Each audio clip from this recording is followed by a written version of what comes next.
They join. They join. Hey, this is Ruben from Dubb's podcast, Connection Loop. And I'm here with Kristie Jones. We're going to get into this topic about accountability in sales. And I think that this is one of the most important themes when it comes to sales leadership, because there's this idea of always taking ownership, always taking accountability for actions, whether one might not feel like they're actually their fault. Now, sometimes things are not our fault, but there's a certain mindset here that I think we need to get into. So Kristie is the expert on this. Kristie, if you could just start with a short bio, and then let's get into the topic. Absolutely, Ruben. Thanks so much for having me on. I am a sales strategist, sales consultant, mostly working with software companies in order to help them formalize and improve sales process, sales strategy, and people. As you mentioned, as a result of that, I spend a lot of time doing some executive coaching around the topic of creating a sales accountability culture.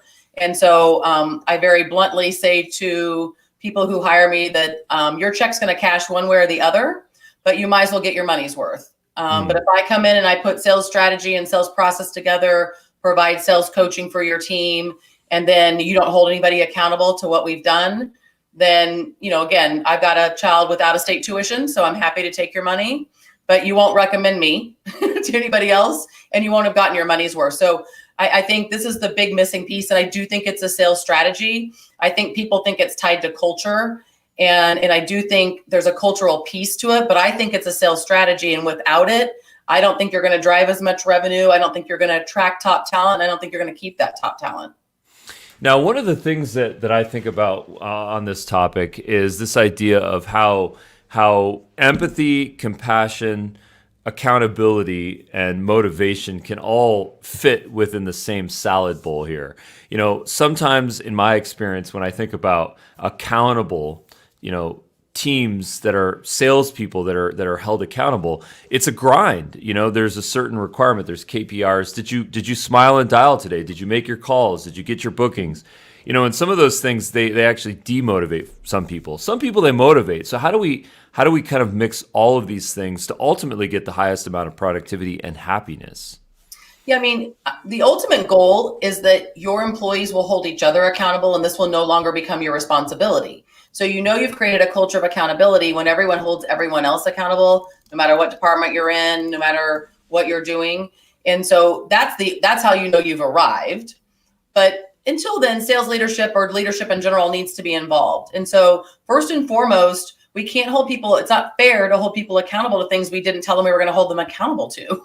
And so first and foremost, we need to set expectations.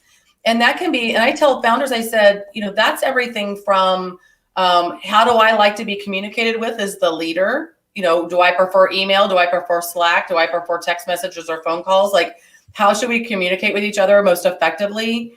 I have expectations, like I expect you to be on time for meetings. And so if you're not going to be on time for a meeting, I need you to let me know that. But my expectation is everybody's running a tight calendar, particularly now that we're home. And so we're going from one Zoom meeting to the other, and everything needs to start and stop on time.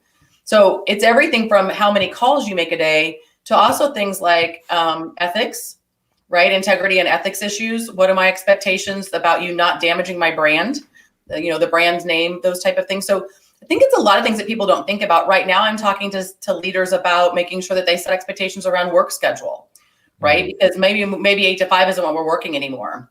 Or maybe you've got employees, again, who are homeschooling still, or have, parents that they're taking care of that they brought into the house, for reasons of the pandemic. So you got to cover everything. And the other thing I say recently is this is not a January 1st expectation meeting to December 31st expectation meeting. I'm asking people to do these quarterly. So once we've set the expectations, then we can start to talk about some other things too. Like, so what are the consequences of not hitting those? And when I have those meetings, so I'm playing fractional sales leader with a client up in Madison, Wisconsin, and I held my expectation meeting this week with 4 of their sales reps, 20-minute meeting. What do I expect from you? And then what do you expect from us? So the other thing that a lot of sales leaders get wrong is expectations is a two-way street. I, as the employee, also should have a right to ask you what can be expected. What do I want in return? And this week I heard everything from I'd like to attend an industry conference to I want more marketing support. Right. Mm-hmm. And so that's a two-way street, and that's a negotiation. But then, what are the consequences for either of us not hitting those, and what will we do? And I tell sales leaders, don't wait till it goes south to figure that out. The question I ask around those expectations meeting is, what would you like me to do if you don't hold up your end of the bargain? Now, responsibility is the ability to respond, and it parlays directly into accountability. Accountability is just more a little bit about ownership. And the thing that I've always learned is that the people that are passionate about certain topics, certain fields, certain, ideas, emotional, physical constructs, they might have come from a place in their life where maybe they didn't feel that, or maybe they were surrounded by people that didn't have those traits, and now they're sort of trying to correct it. Mm-hmm. Now, the thing that I always like to do in these conversations is I like to peel the onion back as far as I can to truly understand, why you have a connection to accountability. Were you always an accountable person? What were you like in college? What were you like in high school? What made you so sensitive about this topic? Ruben, my parents would prefer that we not talk about my high school and college years. It's still a very sensitive topic for everyone. And that makes me want to talk about it, of course. Right. No, I have a very high risk profile personality. And so I actually, interesting enough, that's not necessarily, that part is true. I've always been a highly responsible person. I've always been a fairly highly accountable person to myself. I've also been a very consistent rule breaker. I am definitely an ask for forgiveness instead of permission person, and I had started that at a pretty early age. I'll tell you what got me into the accountability culture passion project, if you will, was the day I walked into a SaaS company that I was the sales leader at and running 100% of the revenue, so not just net new business, but also the renewable business, and fired 3 employees one by one as they walked in the door, all before 9 a.m. And that was a result of me not creating an accountability culture. I didn't know at the time that was the reason. I knew that I had let the top 3 sales revenue generators, by the way, so these were my A players. I had let the inmates sort of take over the asylum, if you will. And I was being held hostage to people and demands and work ethics and work strategies based on the fact that they knew they had sort of us over a barrel from a revenue perspective. And the owner of that company, it had been going on for a while. We had some conversations, and finally he said to me, I think it's time to part ways. And I was like, and that was I only had 8 sales reps, 3 out of 8, really? On the same day. And so, those are sleepless nights, right? And then sick to your stomach as people are walking in and having conversations. And I'd always been a very strong believer that termination should never come as a surprise to anybody, right? But I think we got into a place where we had not been holding people accountable to the standards of which we expected, and we allowed things to go on that should not have been going on. And from that day forward, I vowed that would never happen again. I was never going to live through that again. That was the most awful sales leader experience in my life and my career, and it has been to this day. And that was 15 years ago. And so I spent a lot of soul searching, right? And figuring out what happened, only to realize that I had not set proper expectations. I wasn't holding anybody accountable to anything but revenue. And so it's not just always revenue that we want to, revenue can't be the only expectation. You have other expectations of people, but you're probably not laying those out. Now, when I think about this topic, I think of, for us as a business, there's a couple of metrics that we have, which are critical metrics for us. There's month over month growth, there's lifetime value, there's customer acquisition cost, there is overall happiness rate, right? Which I think parlays into our attrition rate. So these are some of the metrics that I think about. But I also think about brand. I think about how are we building a successful brand, and a lot of those metrics they're not numbers. They're very emotional, right? So on one hand, if I find myself leaning into too many of the KPIs and the metrics, I feel like I might let go of some of the other opportunities. Now, my question for you is, how do we find that balance? How do we find that balance of, here are the financial realities, but then here is a softer brand essence feeling that we're driving towards? Yeah, that's the most challenging thing, right? That's subjective. And subjective accountability is really hard. but I think you know it when you feel it or see it, and then you need to say something. And again, these aren't harsh conversations. These are seek to understand conversations, as I call them. So manage through questioning. So, hey, listen, that just didn't feel right to me. And maybe I'm not even sure why it didn't feel right. But, I sat in on a call, or I sat in on a conversation, or I had a call from a customer that, that didn't go as well as it should have gone. Like you said, like happiness churn rate, NPS scoring.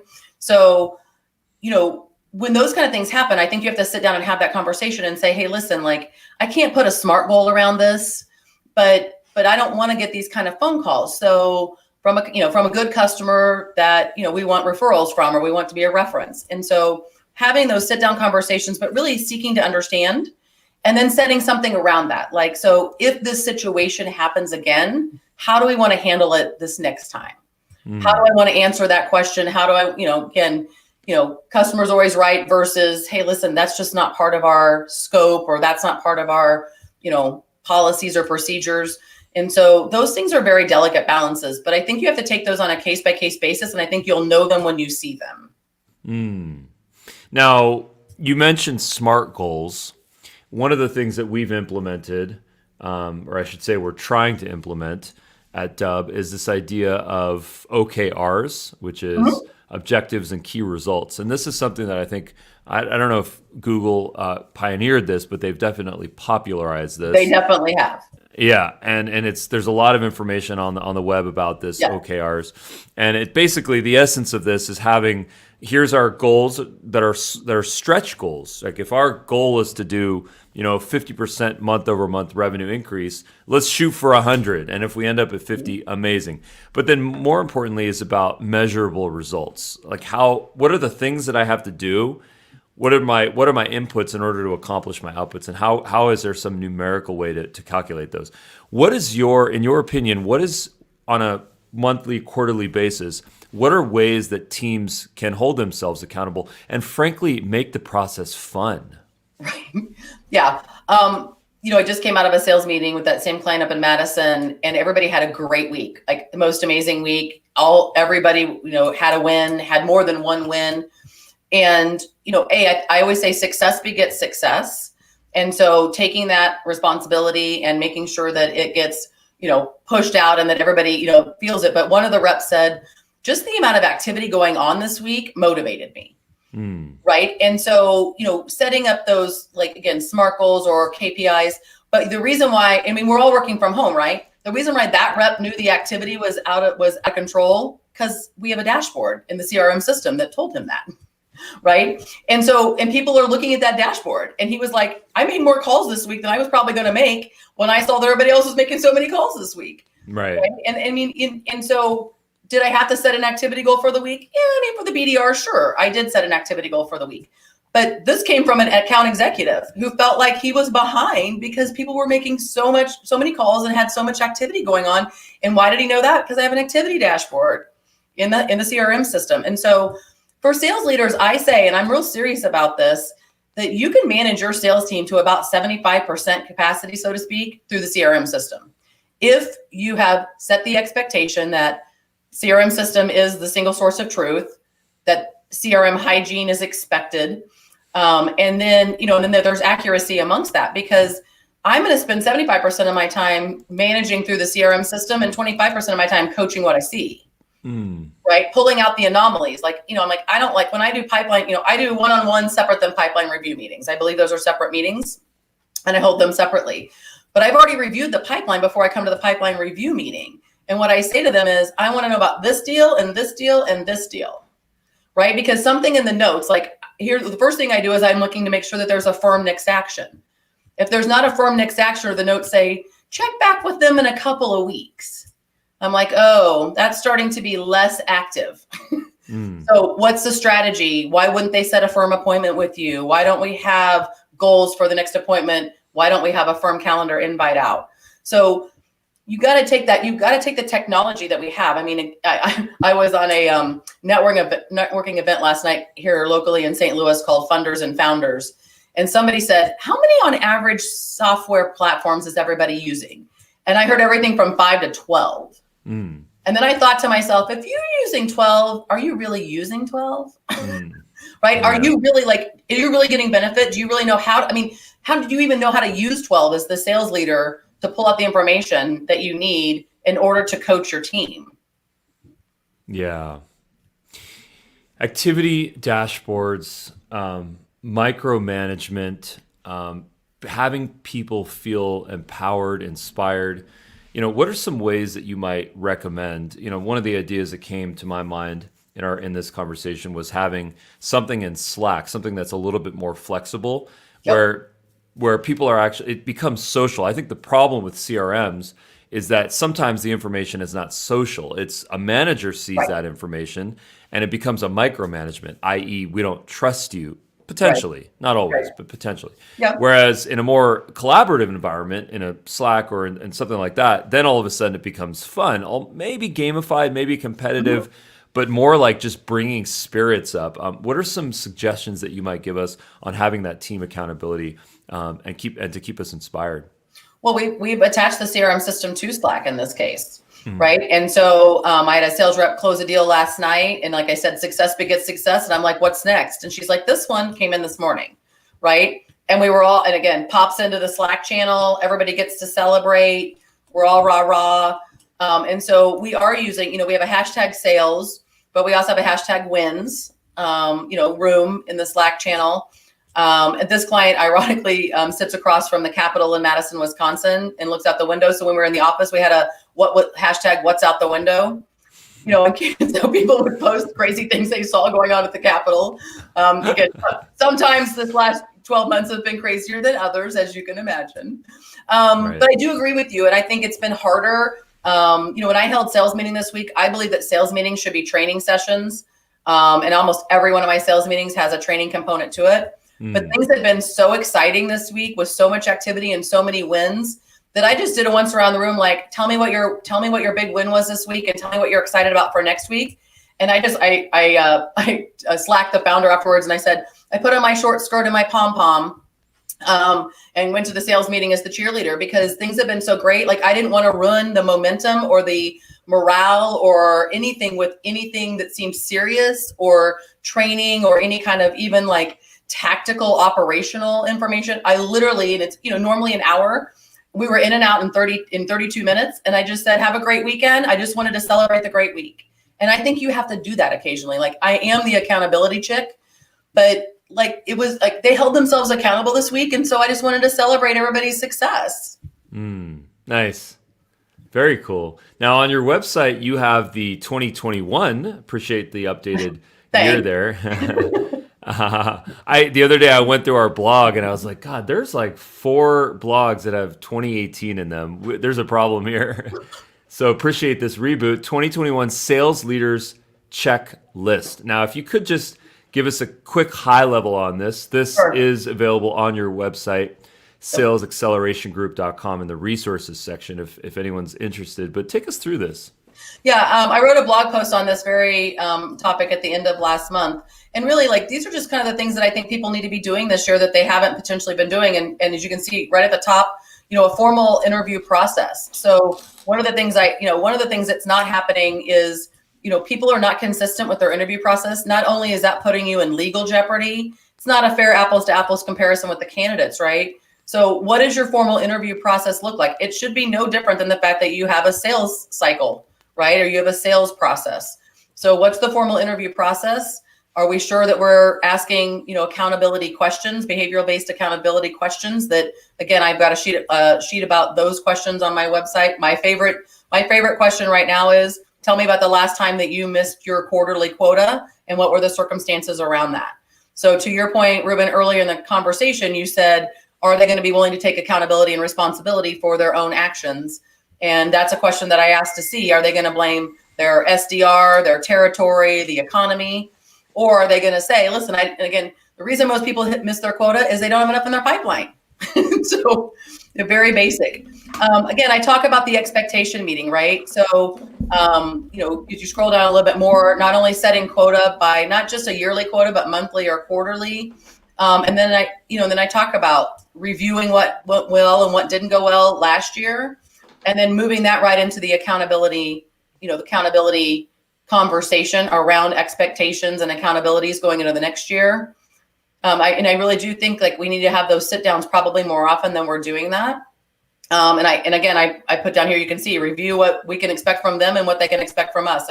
Expectations and accountability is a two-way street. And if you have a sales leader who's not willing, and if you as the sales leader can't look yourself in the mirror and say, I'm holding myself accountable, how on earth are you going to be holding anyone else accountable? Yeah. Yeah, I think it's so important that when we set expectations, we're not just coming from a place of micromanagement. We're actually coming from a place of here is the path. And I think that when you look at this, right, when you look at this from the perspective of the team member, if they did everything that the leader told them to do and they didn't accomplish something, guess whose fault it is at that point? If they did the motions, if they took the swings and they showed up to practice and were in the games and they did not accomplish those goals, it goes back to the leader. It goes back to the process, to the system, to the market. So it almost liberates us to be in that type of a system, to say, what are my expectations and what do I need to do on a daily, weekly, monthly basis? So I think that's a really good reminder for us here. Yeah, I mean, you can't, would be unfair for you to hold other people accountable if you personally are unwilling to be held accountable. Yeah. Now, just to pivot the convo a bit, Dubb is a software SaaS company. We're used by 30,000 businesses. A lot of salespeople, mostly salespeople, are using video for prospecting and for client engagement and to get responses. It's become our passion. We're very passionate about this. And I always love to ask people, what are some of the successes that you've seen using video in the sales process, training, leadership, social? Yep. This was last week's training topic at sales meeting. So this is very timely for me as well. We're not using video. I still don't think we're using it often enough or strategically enough. And so one of the things I said to the team was, I would be using video as like my follow-up from a call, right? So instead of putting everything in writing, why not, again, make it more personal by, just saying, hey, Ruben, it was so great to talk to you today. I feel like the top 3 things that we discussed that, we can help you solve are, looking forward to meeting with you again on Wednesday after you've had a chance to talk to Susan and Tracy and get some more information about internal processes or whatever. And so the quick follow-up. I also think it's a great way to get what I call the ghosting or the submarine prospects or clients back to the surface. The submarine. I've heard ghosting a million times. I've never heard submarine. Before the ghosting term came around, I used to call them submarine. I'm like, they've gone under. I'm like, they're under. And yeah, so I'm like, we need to bring those, they need to pop back up to the surface, right? And sometimes I want to interject, and I want to tell you how I was a submarine and how someone salvaged me in a minute. Okay. But I mean, I think video is a great way to bring people back to the surface, right? I mean, I think when you see someone's face and you're like, hey, Ruben, thought we were friends, and then you disappeared on me. I really think, again, I really think we can help you. What happened? What happened? When you that email must get really good responses. I thought we were friends. I thought we were friends. You hurt my feelings. Right. You can't convey that over email, right? That can't be conveyed over email. I mean, I have to put it looks like a copy and paste if you do. Right. I have to put my sad face on. If, I got to show my emotion. I'm like, you've hurt my feelings. I thought we were friends. So, so I think there's a lot of ways other than just outbound prospect. I think people got, hooked on the outbound prospecting video strategy. And I'm like, there's so many other ways where it can be impactful. Mm-hmm. Yeah. And I think you're throughout the sales cycle and then during the, submarine event. Right. So tell me your submarine story. Okay. So someone's trying to sell me something centered around travel, vacation. And I got busy. I was interested, I had trust issues. I had some uncertainty. I like what I'm being told, interested, obviously busy. And I ghosted the salesperson. So 2-3, I'm talking to the wife. Hey, what do you think? Just getting a little bit of pushback. And then anytime I feel like I'm selling something to my wife, I'm like, I actually should not buy this if I'm becoming the salesperson, because then it's just it's just like a challenge for me. So then I undersell it, I desell it.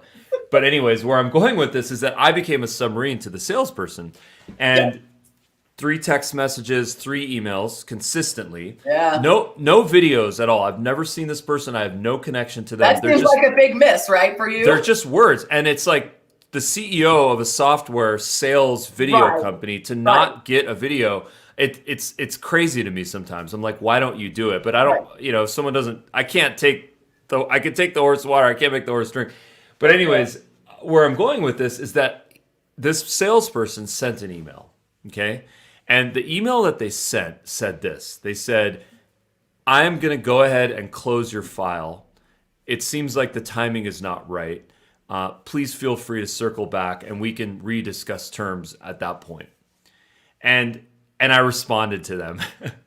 And I said, no, don't close my file yet. It was a breakup email, right? It was the Dear John email. Mm-hmm. So Dear email. Mm-hmm. Right. So these emails, I think, if they're genuine, if they're authentic, I think that if there's the human element, where empathy gets elicited, then there is an opportunity here. Now there is a better method is what you just said, which is really putting your emotions out there. But I wanted to put a quick reminder out there that these types of messaging where it's not scarcity based, it's not fear based. You're actually okay letting someone go. You're okay breaking up with them or letting them break up with you.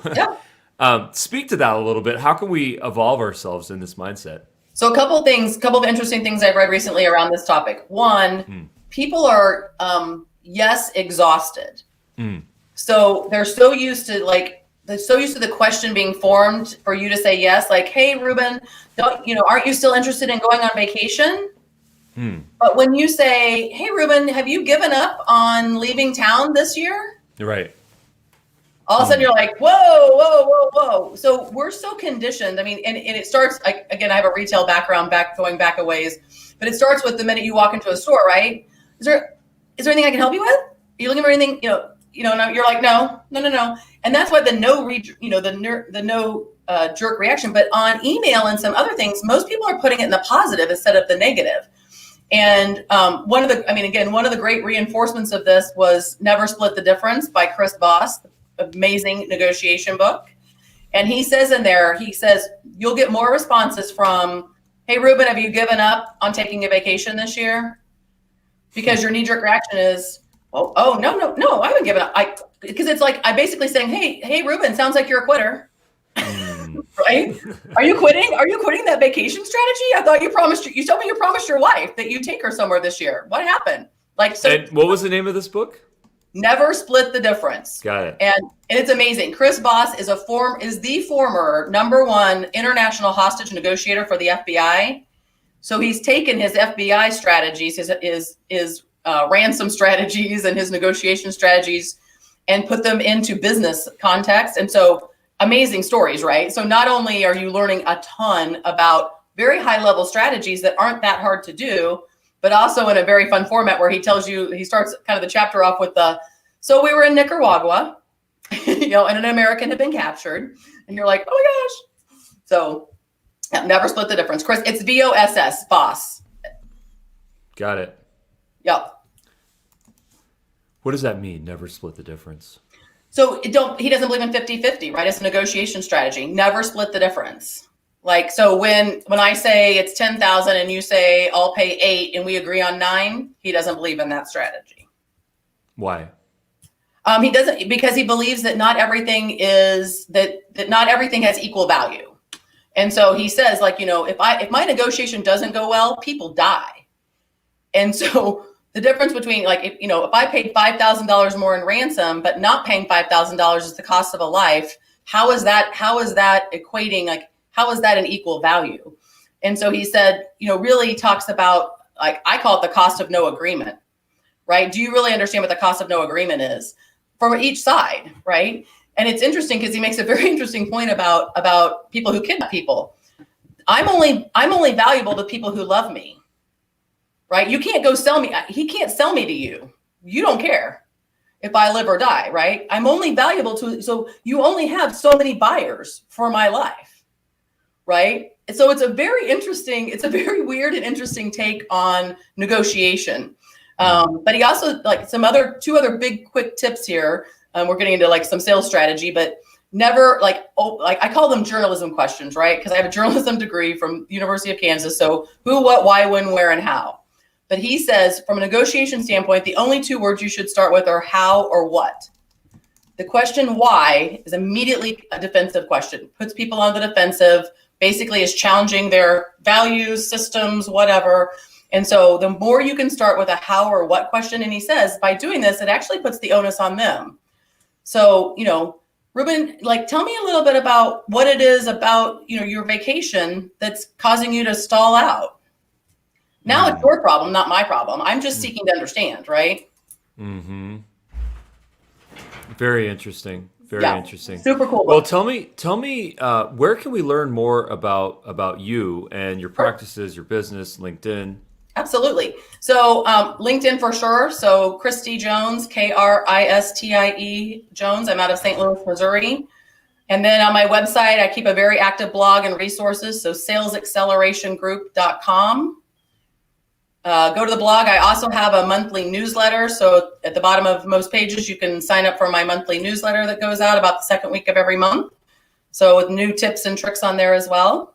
So yeah, I'm always posting. I just posted this blog post came out this week, the mishire mistake. So talking a lot about how sales leaders, there's so many different sales jobs. So my question for sales leaders is, do you really understand which sales job your candidate is perfect for? And is it really the one that you're looking for? Very cool. Well, Kristie, thank you so much for your time. This was a really great conversation. We'd like to continue the conversation on LinkedIn. There's a couple of efforts that we always like to do, like co-hosting webinars. So stay tuned for that. We will be reaching out. Maybe we could do something. That'd be great. And thanks again for your time. I encourage everyone to check out Kristie Jones on LinkedIn and then check out her website, salesaccelerationgroup.com. Perfect. Ruben, thank you so much for the opportunity. I had a great time chatting. Thanks so much. Stick around.